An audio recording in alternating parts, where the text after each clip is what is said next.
So I have suffered from chronic regional pain syndrome for 6 years, which is very debilitating. A lot of sensitivity, a lot of pain. I used to go to Baltimore Ketamine Clinic, but in January, they stopped doing pain infusions. I was in remission for almost a year, but about a week ago, I abruptly came out of remission and was scrambling to find somewhere to be treated because ketamine's the only thing that has helped, and I've tried everything over the 6 years. So did a Google search, and I live in PA. This was the next closest one, and here I am. So one of the biggest things is there's an actual doctor on board and trained medical professionals. A lot of the clinics out there, they might have a doctor, but their techs are not particularly trained well. So that was a big draw for me because there's always things that can go wrong during any medical procedures. So knowing that people were here that could care for me no matter what would come up is a big draw for me. Between this place and the clinic that I used to go, honestly, quite similar. The aesthetic, everything's pretty similar. The way they do things is pretty similar. So I think everyone here is very, very friendly. I was a handful, to say the least, over my infusions, and they handled me very well. So I think that was good. To have a good attitude coming into it is a big difference too. You just know it's welcoming. I was super welcome from the moment I stepped in the door. And when I came in, I could barely walk. So I was in a really bad place, like honestly ready to end it, because I was that bad. And after the first day, I was ready to just come back. And the ketamine process terrifies me because it is scary. It is, for pain infusion, you have to go through this dissociative state. So it is like being drunk times 100. And for some people who don't drink, that's a scary feeling. I didn't really want to come, but I knew it was a necessity. And with everybody being so friendly and so helpful and just didn't make me feel awkward about anything that came out of my mouth while I was under, or anything that happened, I just knew this was the right place to be.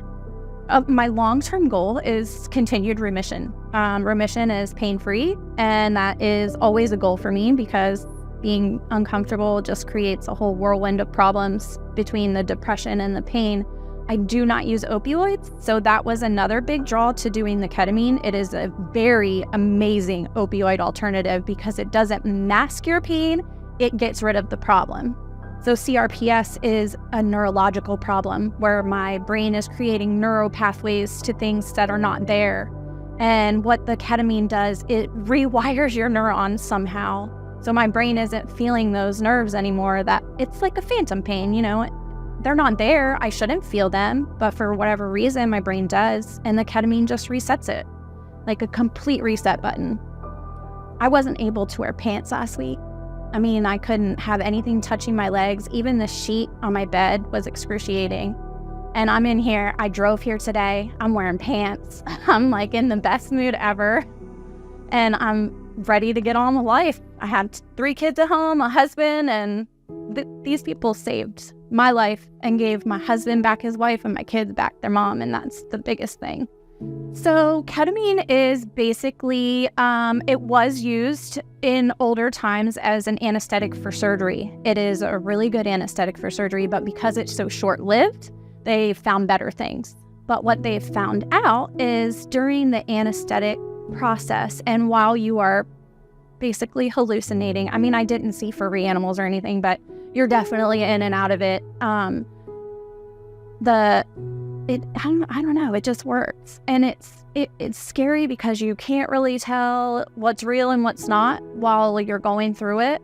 But someone pops in every 10 minutes and you're lucid enough to be like, I'm good, I'm still alive, like we're kicking, it is the most insane experience of my life. But I don't know, if I could compare it to anything, it definitely would be like being drunk, honestly. If you can deal with being drunk, you can deal with this, no problem. Especially that when you're done, you're going to be feeling much better and not have to worry about all the things you were worrying about before you came in. Truthfully, this cat in general, it saved my life. it saved my life because I was miserable. And when you're in so much pain that you can't move, you can't get out of bed, your kids are asking you, to play, and you're just like, I can't, and they don't understand pain as kids. They do, but they don't understand that kind of pain. So from an emotional standpoint, it changed my life because I was ready to give up. And if it weren't for my kids, I probably would have, but just within 3 treatments, I was ready to go, like feeling great. I actually had to talk myself into the last 2 because I do not enjoy the experience as much as someone else might, but it gave me my life back. It really did. And I'm gonna stay now to try and remain in remission. I'm gonna stay on a 3-month schedule and just get infusions every 3 months instead of waiting until I'm dying to come in. So I think that's smart too, to get on a schedule instead of just coming as needed, because I don't know how it works, but it just works. Well, and I had several doctors tell me there's nothing else we can do for you unless you want to go on morphine or, whatever, which I refuse to do. I have a lot of addiction running through my family, and I'm just smarter than that. So I just refused the pain medication. And if you refuse pain medication, doctors don't know what to do with you. They don't know what to tell you. They don't know how to help you. They'll just keep throwing you at another doctor. And over 6 years, I've seen it all. I've done it all. I've had a spinal cord stimulator in and taken out. I've had numerous nerve blocks, and I've had nerves resected where they completely cut them and bury them into your muscles. So you technically shouldn't be feeling it anymore. I mean, everything under the sun, and not a single thing worked except for ketamine. It's the only thing that worked. And it's expensive, but to me, I'd pay it for my life. You find a way to get the money. Like, we took out a loan for this past infusion because it's a lot, but it gave my life back. So I feel like it's a good exchange.